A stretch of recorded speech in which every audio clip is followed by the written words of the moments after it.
So we've covered our bases, understanding sets, repetitions, and even talking a little bit about rest periods. We went through the push day of phase one, which focused on chest, triceps, and shoulders. Now we move on to the pull day. Also, in laying some background, just wanted to talk a little bit about priming and preparing yourself for a workout. Oftentimes, that's practicing the movement with a much lighter weight. And usually, the way that I prefer to do it is in a very slow and methodical way each and every time. Now, whenever I'm lifting heavier weights in particular, and in this instance, we're talking 6 to 8 repetitions, which is a fairly low rep range. It's not the lowest, it's not designed exactly and exclusively for strength, but it is kind of a strength focused rep range. And so in priming, I do a little warm up period with some bands where I do internal and external rotations. Then I move pretty much every day because my shoulders are one of the things that tend to bother me and most people as they age. And so I move to the bench and do some banded bench press just with the band, really trying to work on stabilizing my shoulders and keeping everything together. And then I move to a PVC pipe where I do some shoulder mobility stuff, and then also just some general loosening up and stretching, kind of a dynamic warm-up of sorts. But when preparing to do heavy lifts, then I generally start with a much lighter weight. And so we would talk about something in the 50 to 60% of what I intend on doing for the actual working sets and repetitions. And so at that point, I can get a good feel for how my body's feeling. I can also make sure that I really focus on form. But what it also does is it teaches our central nervous system how to respond to that lift before it's put under a heavy load. Because under a heavy load, it's just going to find the path of least resistance. And oftentimes that means poor form, injury, and so on. So if we can prime a little bit ahead of time, then it will also give us the opportunity to try to warm those muscles up and train our brain to work in a way that is not only efficient, because we do need it to work efficiently, but also very successful in keeping us safe and free from injury. So one other thing about rest periods is that we want to rest for a good long period. I would say at least 2 to 3 minutes in between sets, particularly when we're working with super heavy weights. Now, that doesn't always apply. We can do supersets and things like that, particularly with isolation exercises being only one muscle at a time, if we just want to increase the pump and things like that.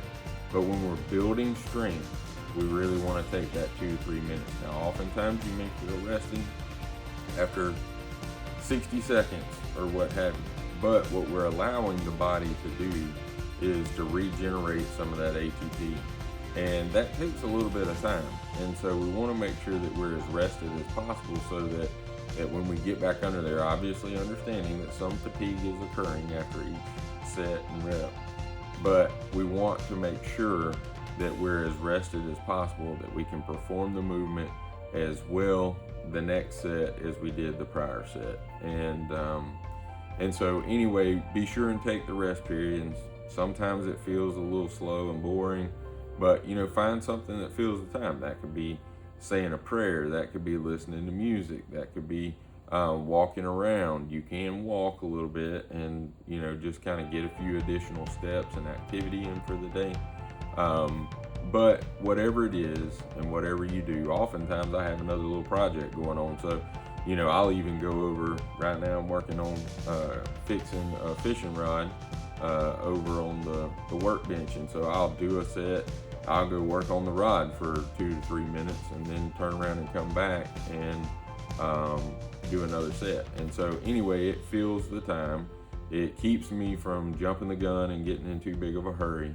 but it also, makes sure that I'm taking most advantage of what my body can produce. So let's get ready to do the pull day, and we'll be excited about what that entails. And then we'll move on to day 3 of phase 1, which will be primarily legs. There is a little bit of abdominal work in there as well. And so, anyway, looking forward to it. I hope this is helping you. I hope this is informative in a way that's helping you understand some of the basic concepts of working out and of taking advantage of every moment that you spend in the gym to make sure that you're getting the most change for the least amount of work. Thanks. Have a great day. Enjoy the pull workout. First exercise of pull day is pull-ups. As you can see here, I am actually touching the floor, but I'm going full extension and full compression all the way to the top, getting my chin over the bar. I am using a weight, but you don't have to. You can use body weight, or as you notice, there's a band in the photo for one of my other workout partners. If you cannot do a complete pull-up, use the band. Next is bent barbell rows. We want to bend at 45 degrees and pull to our belly button. You can use wrist support if required, or if you have a weak wrist at the time. On to dumbbell pullovers, where we want to keep a mostly straight arm. A little bend in the elbow is okay, but we're mainly wanting to pull from the lats as we come across. You'll have to work at finding the exact spot on the bench for you to lay to make it the most comfortable, but it is a great exercise at isolating the latissimus dorsi and allowing us to really isolate and work that muscle. And it's an old exercise, so it's something that's been around for a long time and requires a little bit of balance and a little bit of getting used to get in position, but excellent exercise. Barbell shrugs, you can go really heavy, but we want to make sure that we're not using momentum and that we're squeezing at the top. This is a great exercise for your trap. Next, we have easy bar curls. And in this instance, you'll see trying to take it very slow and very controlled, making sure not to swing when possible and making sure to complete each repetition through the full range of motion. This is great on my elbows and shoulders using the easy bar as opposed to using a straight bar, and works really well at creating that initial bicep pump. To really complete the pull portion of today's workout and biceps, we're doing incline dumbbell curls.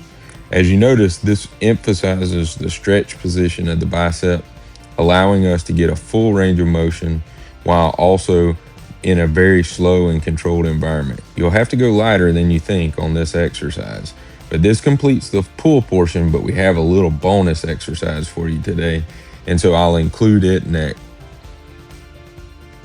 Now we have weighted cable crunches. In this situation, these take a little getting used to, and honestly, even for myself, I'm just learning how to make them work my abdominals as good as possible.